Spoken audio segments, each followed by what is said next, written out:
Hello, Steve Arts 89. Well, after the disappointing box office of Strange World, there's a lot of aggressive articles about the film and some defensive articles in response from Disney.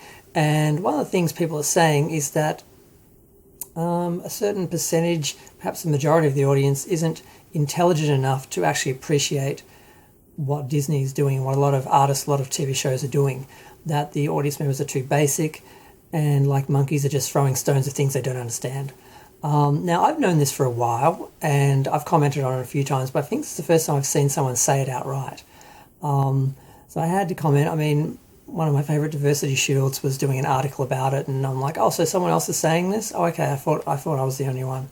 But yeah, this is a problem. I mean, these people, they're regressive, they're not sophisticated politically or socially or anything. They're not as intelligent. They have to have everything explained for them and dumbed down for them. Every artist who creates something for TV or film usually has to dumb it down and minimise it and make it less so that the general masses can consume it. And that's something that artists have resented for a long time in Hollywood.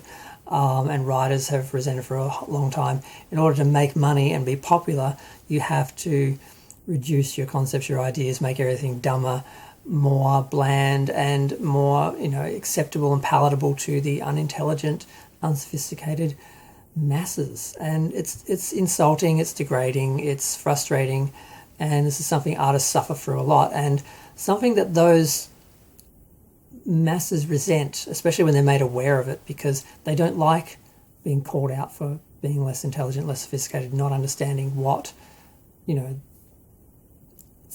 don't like it. They do little, immature memes to attract their own kind, to their own little, their little echo chambers where they can just sit there and throw stones and attack.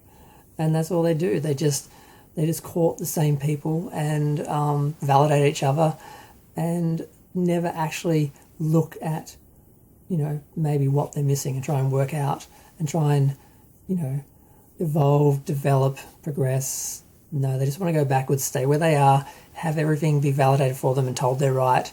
And that's what we find happening a lot with criticism, film critics, and a lot of the pop culture wars that's happening at the moment. It's a lot of regressive, unintelligent people who have political agendas that support those ideals and are anti-intelligence, anti-science, anti-medicine, regressive, not progressive. It's all lumped into a big ugly mess. And I'm seeing it a lot and I'm commenting on it a lot, but I don't see a lot of other people just coming out and saying, the problem with society and the problem, all the problems we're having is that most people aren't intelligent enough to actually understand what's happening. And it's just, how do you fight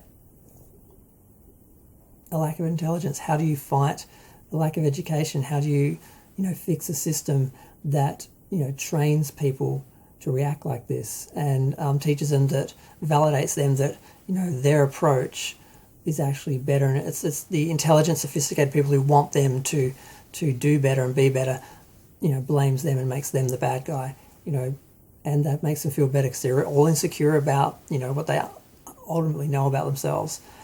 And it's just a sad situation. And I had to comment on it because I just sort of saw a couple of things. I'm like, yeah, I'm glad someone else is saying that. I'm